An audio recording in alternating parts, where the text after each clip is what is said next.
Régulièrement dans ce journal de la grande conférence mondiale sur le climat organisée à Paris dans un peu plus d'un mois. Vaste sujet que nous tentons de traduire de notre mieux en questions simples et notamment celle-ci. Comment chauffer son logement tout en préservant l'environnement? Jean-Baptiste Bouvet et Xavier Boucher vont vous faire découvrir 3 startups françaises qui ont trouvé des solutions très innovantes.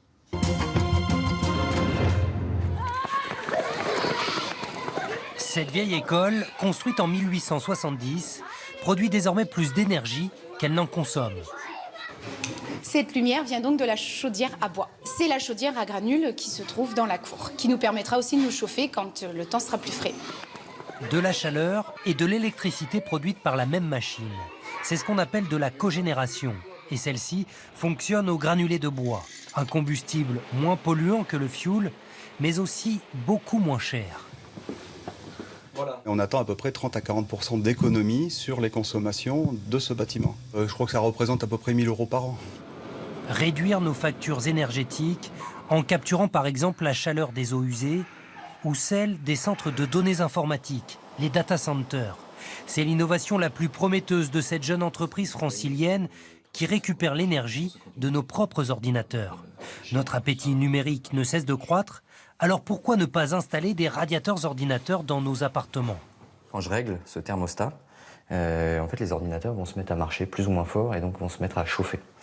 Et pourquoi ces ordinateurs travaillent? En fait, ils travaillent pour des entreprises, pour des centres de recherche. Et c'est ce qui nous permet en fait de faire du chauffage gratuit. Car les entreprises qui utilisent cette puissance de calcul remboursent en contrepartie la facture d'électricité aux ménages équipés de ces mini-data centers. 350 logements sociaux à Paris et autant d'appartements bordelais ont déjà adopté ces radiateurs intelligents. Cette machine capte la qualité de l'air, la pression, l'humidité. On peut recharger son téléphone sans fil, simplement en le posant sur le radiateur. Une nouvelle offre devrait bientôt être proposée aux particuliers. Et pour accompagner son développement, cette start-up va embaucher. Voilà. Même stratégie pour les fabricants de chaudières cogénération. Notre carnet de commandes pour 2016 est quasiment plein. On a de très nombreux projets dans toute l'Europe. D'ici 2 ans, nous pensons embaucher 20-25 personnes pour nous permettre de passer une nouvelle étape. Et dans ce domaine, les innovations ne manquent pas. Ces nouveaux granulés sont fabriqués avec des sarments de vigne. De plus en plus de déchets deviennent ainsi des biocombustibles. Alors après avoir allumé le radiateur, vous pouvez à présent vous échauffer les pouces sur votre console vidéo. 53% des Français manient le joystick de manière